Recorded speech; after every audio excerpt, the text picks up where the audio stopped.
इस वीडियो में हम बात करने जा रहे हैं पार्ट ऑफ स्पीच के भाग प्रीपोजिशंस की।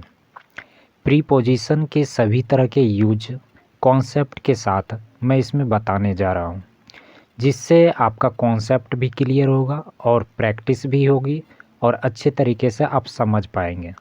तो इस वीडियो पर अगर जो भी कैंडिडेट आए हैं तो पेशेंस के साथ इस वीडियो को पूरा देखिए, ताकि प्रीपोजिशन से रिलेटेड किसी और तरह की वीडियो आपको देखना ना पड़े और इस वीडियो में सभी तरह के कॉन्सेप्ट आपको क्लियर हो जाएंगे और प्रीपोजिशन के सभी तरह के यूजेज आपको एग्जाम्पल के द्वारा मैं इसमें बताने जा रहा हूँ। तो बेहतर है आप पेशेंस के साथ पूरी वीडियो को देखिए। और दूसरी बात यह है, आप लोग जब इस वीडियो को देख लेंगे तो अपना एक नोट बनाइए।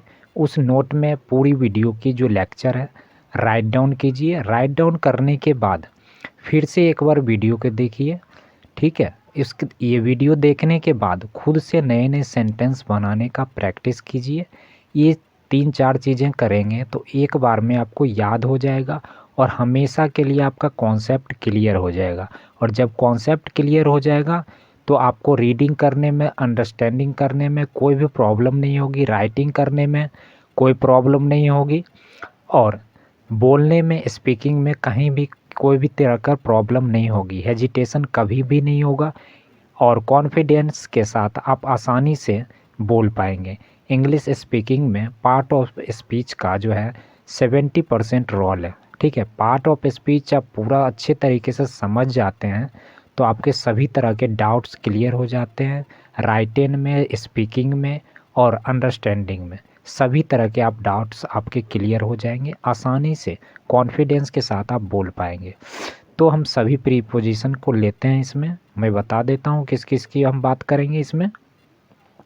जैसे आप देख सकते हैं, बिटवीन है, अमंग है, बिसाइड्स है, एक्सेप्ट्स है, बट है, बिफोर है, opposite, in front of, after, behind, across, along, along with, since, for, from, to, without, during, then, via, in, within, below, under, beneath, above, over, up, down, beyond, make, of, make from, round, around, about, toward, towards, through, throughout, with, by, off, in, on, at, upon, onto, into।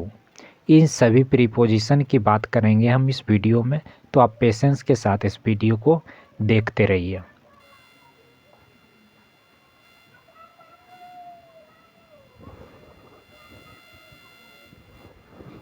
अब थोड़ा सा definition की तरफ हम चलते हैं, ठीक है। प्रीपोजिशन का डेफिनेशन क्या है, प्रीपोजिशंस क्या है। सबसे पहले तो मैं एक सिंपल सा डेफिनेशन देना चाहूँगा जो प्रीपोजिशन क्या है, तो उसके बारे में हम बात करेंगे। प्रीपोजिशन एक नाउन या प्रोनाउन का दूसरे नाउन या प्रनाउन के बीच रिलेशन को बताता है। एक मैं सिंपल वे में बताया हूँ प्रीपोजिशन क्या है। बाकी आगे हम चलते हैं, अलग अलग डेफिनेशन, अलग अलग चीज़ें हम देखते हैं।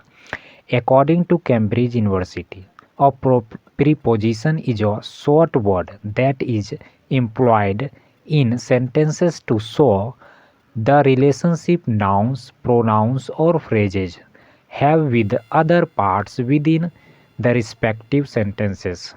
Prepositions are normally found prepositions in the later part of the sentence but before a noun or pronoun.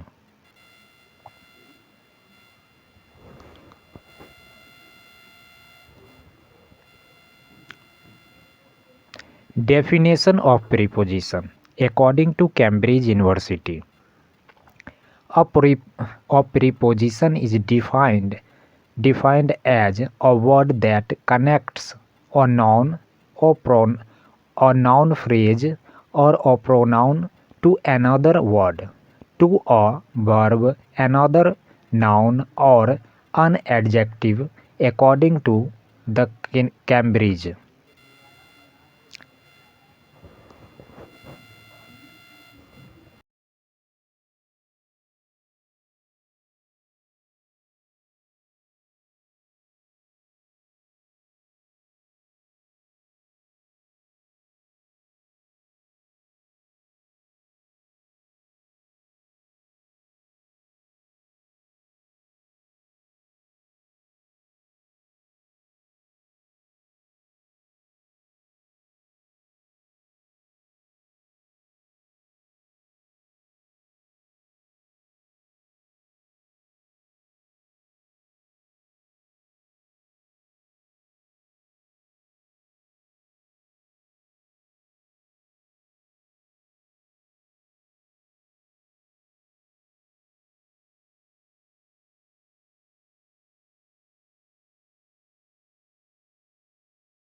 अगर आप जल्दी सीखना चाहते हैं और इजी वे में सीखना चाहते हैं आसानी से, तो 3 स्टेप आपको फॉलो करना बहुत ज़रूरी होगा।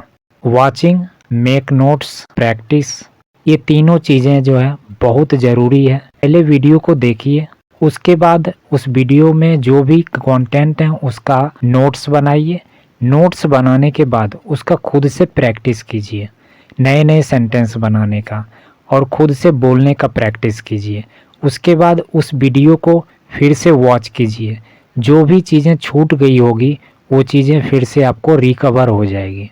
Prepositional phrases according to Cambridge university, prepositional phrases consist of a preposition and the words which follow it, a complement. The complement is most commonly a noun phrase or pronoun, but it can also be an adverb phrase, usually one of place or time, or verb in the ing form, or less commonly a prepositional phrases or a wh clause. Prepositions and their complements. According to Cambridge University, prepositional phrases consist of a position and the words which follow it. A complement. The complement is most commonly a noun phrase or pronoun, but it can also be an adverb phrase, usually one of place or time, a verb in the ing form, or less commonly a prepositional phrases or a wh clause. Prepositional phrases after verbs. According to Cambridge University, prepositional phrases can be complements of verbs. If we need a special preposition to introduce the complement of the verb, we call such verbs prepositional verbs. अब हम सभी तरह के definition आप देख लिया हमने, और जो भी कैंडिडेट को कंफ्यूजन हो वो आप कमेंट बॉक्स में मैसेज छोड़िए, ठीक है, उसका रिप्लाई आपको मिलेगा। अब हम बात करते हैं थोड़ा सा एग्जाम्पल के द्वारा प्रीपोजिशन की और सभी तरह यूज की, जो प्रीपोजिशन का कहाँ पे और किस सेंस में यूज होगा और कैसे यूज होगा। तो एग्जाम्पल के द्वारा एक दो एग्जाम्पल के द्वारा हम समझेंगे। पहला है, देखिए, the book is on the table, किताब मेज पर है। ये विद प्रीपोजिशन यूज हुआ है सेंटेंस में। अब विदाउट प्रीपोजिशन देखिए, the book is the table, किताब मेज है। दोनों की मीनिंग चेंज हो गई सिर्फ प्रीपोजिशन हटाने से।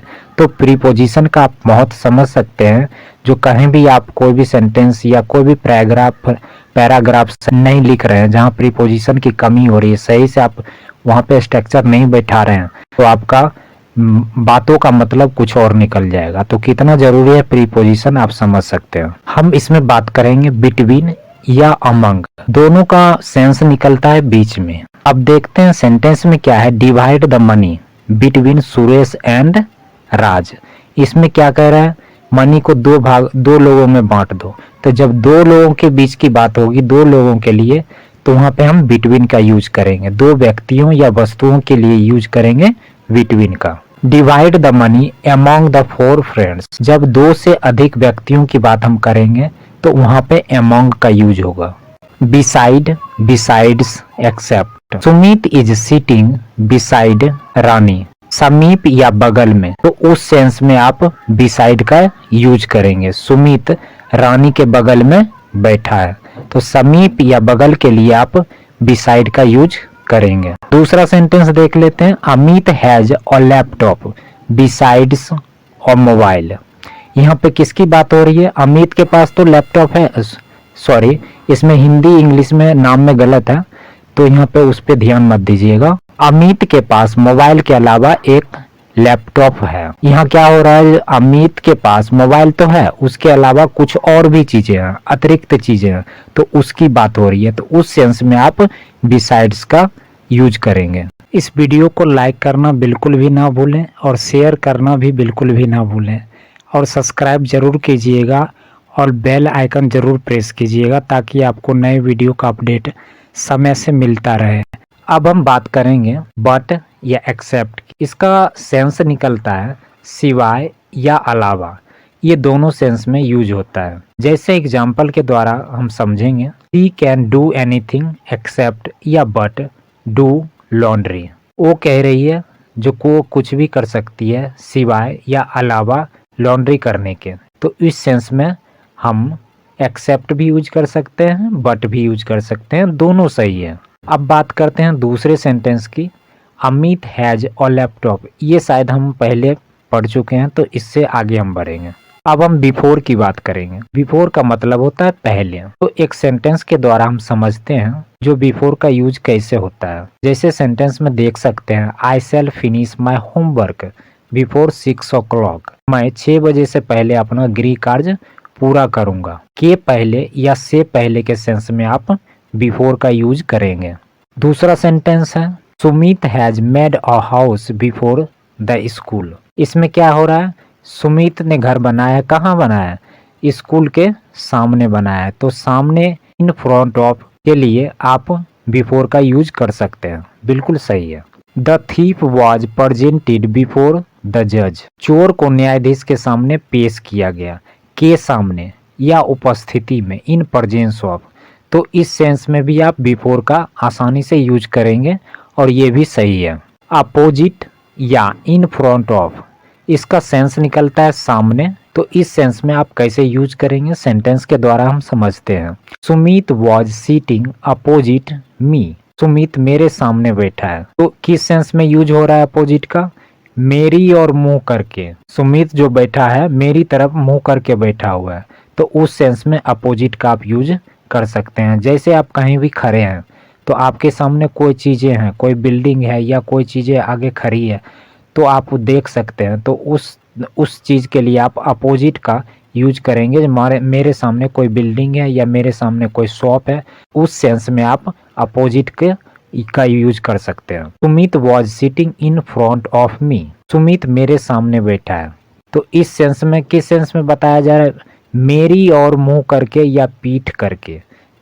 इसका मतलब हो सकता है जो मेरी तरफ मुंह करके भी बैठा है और नहीं भी बैठा है, पीठ करके भी बैठा है। तो उस सेंस में इन फ्रंट ऑफ का यूज करेंगे। अब बात करते हैं आफ्टर या बिहाइंड की। इसका सेंस निकलता है के बाद। बिहाइंड का पहले भी हम यूज कर चुके हैं, फिर भी हम इसमें देखते हैं इस बिहाइंड का और कहाँ कहाँ यूज है। Saturday comes opposite Friday. शनिवार शुक्रवार के बाद आता है। शायद ये सेंटेंस गलत है, इसके बारे में आप ध्यान मत दीजिएगा, ठीक है। यहाँ पे आफ्टर का यूज होगा, तो यहाँ पे अपोजिट आ गया है। तो यहाँ पे इस सेंटेंस को ऐसे समझिएगा, सैटरडे कम्स आफ्टर फ्राइडे। शनिवार शुक्रवार के बाद आता है। यहाँ पे अपोजिट की जगह आफ्टर का यूज होगा। The sun is behind the clouds. सूरज बादलों के पीछे है। पीछे मतलब हिडन, छुपा हुआ है। उस सेंस में भी आप बिहाइंड का यूज करते हैं। Sumit was standing behind the tree. Sumit होगा इसमें, सुमित पेड़ के पीछे खड़ा था, जो छिपा हुआ है, ठीक है। उस सेंस में बिहाइंड का यूज होता है। अगर आप जल्दी सीखना चाहते हैं और इजी वे में सीखना चाहते हैं आसानी से, तो 3 स्टेप आपको फॉलो करना बहुत जरूरी होगा। वॉचिंग, मेक नोट्स, प्रैक्टिस, ये तीनों चीजें जो है बहुत जरूरी है। पहले वीडियो को देखिए, उसके बाद उस वीडियो में जो भी कंटेंट है उसका नोट्स बनाइए। नोट्स बनाने के बाद उसका खुद से प्रैक्टिस कीजिए, नए नए सेंटेंस बनाने का, और खुद से बोलने का प्रैक्टिस कीजिए। उसके बाद उस वीडियो को फिर से वॉच कीजिए। जो भी चीजें छूट गई होगी वो चीजें फिर से आपको रिकवर हो जाएगी। अब हम बात करेंगे across, along, along with. Sentence के द्वारा हम समझते हैं एग्जाम्पल के द्वारा। Sumit can swim across the river. Sumit नदी के उस पार तैर सकता है। सुमित तैर सकता है नदी के उस पार। तो यहाँ क्या बात हो रही है, इस छोर से उस छोर तक की बात हो रही है। जो इस छोर से उस छोर तक तैर सकता है, तो वहां पे अक्रॉस का इस्तेमाल करेंगे। My house is across the road. मेरा घर जो है सड़क सामने है मेरे, सड़क के पार करके मेरा घर है, उस पार है, के उस पार, अपोजिट साइड है। मैं जहाँ खड़ा हूँ उसके अपोजिट सामने है, तो वहाँ पे अक्रॉस का यूज करते हैं जब कोई चीज, कोई रास्ता हम पार करते हैं या कोई नदी पार करते हैं तो उस चीज के लिए हम अक्रॉस का यूज करते हैं। Ravi is walking along the road. Ravi सड़क के किनारे किनारे चल या घूम रहा था। सेम साइड की बात हो रही है, किनारे किनारे चल रहा है, तो वहां पे आप अलोंग का यूज करेंगे। अब इस सेंटेंस में हम देखते हैं अलोंग विद का use. Ravi is going to Jaipur along with his father. Ravi अपने पिता के साथ जयपुर जा रहा है। यहाँ साथ जाने की बात हो रही है, कोई भी चीज समझ लिए, कोई चीज साथ लेके जा रहे हैं या किसी के साथ जा रहे हैं, तो इस चीज के लिए अलोंग विद का यूज हम करते हैं। रवि अपने पिता के साथ जयपुर जा रहा है, तो इस सेंस में अलोंग विद का इस तरह के सेंटेंस में आप यूज करेंगे। अब हम बात करेंगे सिंस और फ्रॉम।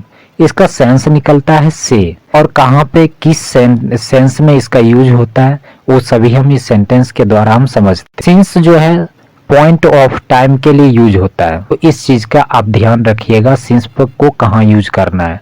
जैसे सेंटेंस के द्वारा हम समझते हैं, Sumit has been reading since 3 o'clock। एक एग्जैक्ट टाइम की बात हो रही है, तो इसलिए यहाँ पे सिंस का प्रयोग हुआ है। सुमित 3 बजे से पढ़ रहा है। Ravi will have been reading from 2 o'clock। Ravi 2 बजे से पढ़ रहा होगा। यहाँ फ्यूचर की बात हो रही है, तो फ्यूचर में सिंस के स्थान पे आप फ्रॉम का यूज करेंगे। Sumit got prize from bravery. Hindi में गलत लिखा गया। सुमित को बहादुरी के लिए इनाम मिला। के लिए एक रीजन है, एक पर्पस है, उसके लिए यूज हुआ है फ्रॉम का।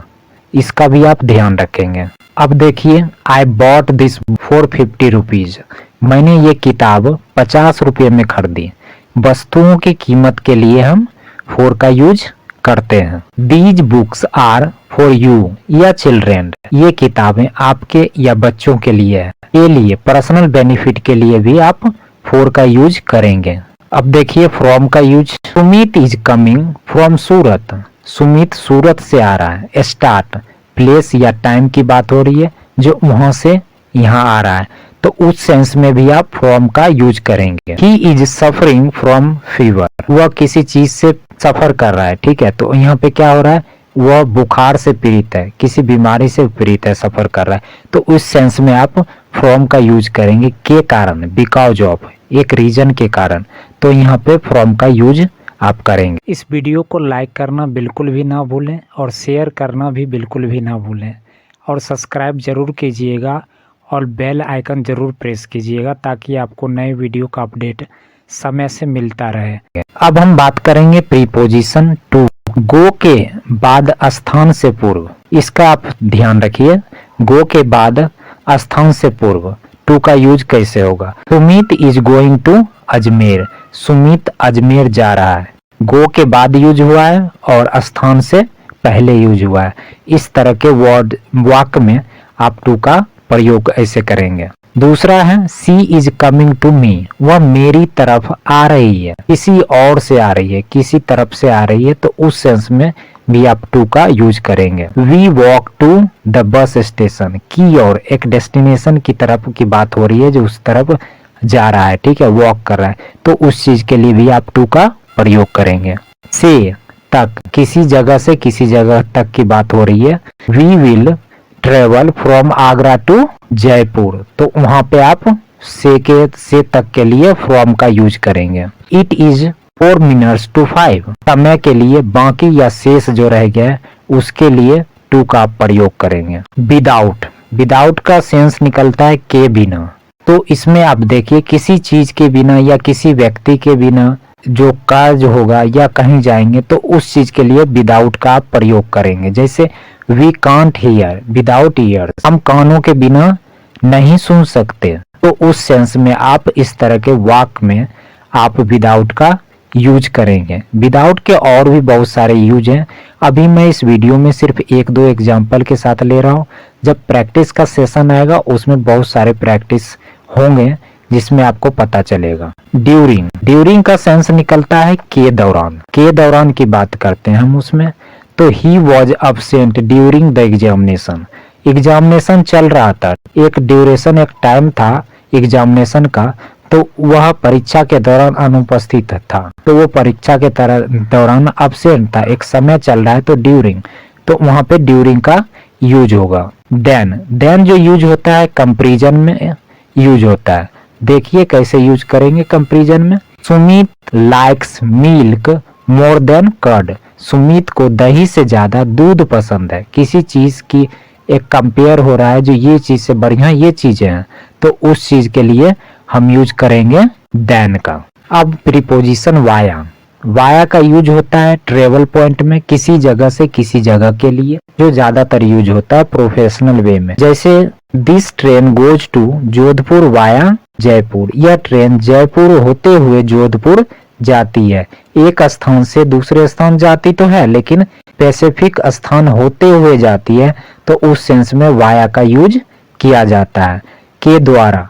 इस सेंस के में भी आप यूज करते हैं। अब बात करेंगे हम इन या विद इन। इसको हम टाइम के लिए कैसे यूज करेंगे, इसका एग्जांपल हम देखते हैं। Sumit will complete this project in a month. यहाँ टाइम के लिए यूज हुआ है इन का, तो सुमित इस प्रोजेक्ट को 1 महीने में पूरा करेगा, तो उस सेंस में इन का प्रयोग हुआ है टाइम के लिए। अंत में या उतनी ही अवधि में, उस सेंस में इनका प्रयोग हुआ है। Sumit will complete this project with in a month. अब विद इन का देखिए यूज हो गया इसी लाइन में, इसी वाक्य में। सुमित इस प्रोजेक्ट को 1 महीने से पूर्व पूरा करेगा। तो यहाँ देखिए थोड़ा सा सेंस में चेंज आया है। तो यहाँ क्या बात हो रही है, अवधि समाप्त होने से पहले एक समय जो है दिया गया है, उस समय को समाप्त होने से पहले ये काम पूरा करेगा, तो उस वे में अब विद इन का यूज करेंगे। इस वीडियो को लाइक करना बिल्कुल भी ना भूलें और शेयर करना भी बिल्कुल भी ना भूलें, और सब्सक्राइब जरूर कीजिएगा और बेल आइकन जरूर प्रेस कीजिएगा, ताकि आपको नए वीडियो का अपडेट समय से मिलता रहे। बाकी का वीडियो दूसरे पार्ट में आएगा। Thank you.